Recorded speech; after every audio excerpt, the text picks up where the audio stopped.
നമുക്ക് കുഞ്ഞുങ്ങളായിട്ടും ഫ്രണ്ട്സായിട്ട് അടിച്ച് വിളിക്കാൻ പറ്റുന്ന സ്പോട്ടാണ് വണ്ടർല. ഞാനപ്പോൾ വണ്ടർലയുടെ ഓൺലൈൻ സൈറ്റിൽ കയറിയിട്ട് കൊച്ചി മാർക്ക് ചെയ്തു, സെലക്ട് ഡേറ്റ് കൊടുത്തു. ഇത് ഓൺലൈൻ സൈറ്റ് മാത്രമാണ്. അപ്പോൾ ഇതിൽ വരുന്ന ഓഫറും ഇൻസ്റ്റഗ്രാമിൽ വരുന്ന സൈറ്റിലെ ഓഫർ നമുക്ക് ഡിഫറൻഷ്യേറ്റ് ചെയ്യാം.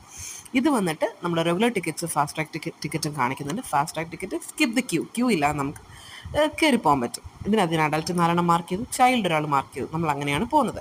8107 രൂപയാണ് എനിക്ക് വണ്ടർലയുടെ ഓൺലൈൻ സൈറ്റിലെ ബില്ല് വന്നത്. എന്നാൽ ഇൻസ്റ്റഗ്രാമിലോ ബൈ 3 ടിക്കറ്റ്സ് ഗെറ്റ് 1 ഫ്രീ ഉണ്ടായിരുന്നു. ഞാൻ ലിങ്കിൽ കയറി ക്ലിക്ക് ചെയ്തു. അതിന് ശേഷം എല്ലാ ഡേറ്റും സ്പോട്ടും ഒക്കെ മാർക്ക് ചെയ്തു. ഡീറ്റെയിൽസ് എല്ലാം കൊടുത്തതിന് ശേഷം എനിക്ക് വന്ന എമൗണ്ട് 6756 രൂപയായിരുന്നു. നമ്മൾ ഇന്നലെ രാത്രിയിലാണ് ഇത് ചെക്ക് ചെയ്തത്. നമ്മൾ നേരെ ഓൺലൈനിൽ കയറി പേയ്മെൻറ്റ് ചെയ്തു. നമ്മൾക്ക് കിട്ടി ഗൈസ്. അങ്ങനെ 5 ടിക്കറ്റ് കിട്ടി ടോട്ടൽ. അതായത് 4 ടിക്കറ്റ് പ്ലസ് 1 ഫ്രീ. അപ്പോൾ നിങ്ങൾ നിങ്ങളുടെ ഫ്രണ്ട്സുമായിട്ടോ ഫാമിലി ആയിട്ടോ പോകുന്നുണ്ടെങ്കിൽ മെയ് 31 മുന്നേ വണ്ടർലയിൽ പോകുന്നുണ്ടെങ്കിൽ ഈ ഇൻസ്റ്റഗ്രാമിൽ ഈ ലിങ്കിൽ ക്ലിക്ക് ചെയ്യണമെങ്കിൽ ഈ ഒരു 1 ടിക്കറ്റ് നിങ്ങൾക്ക് ഫ്രീ ആയിട്ട്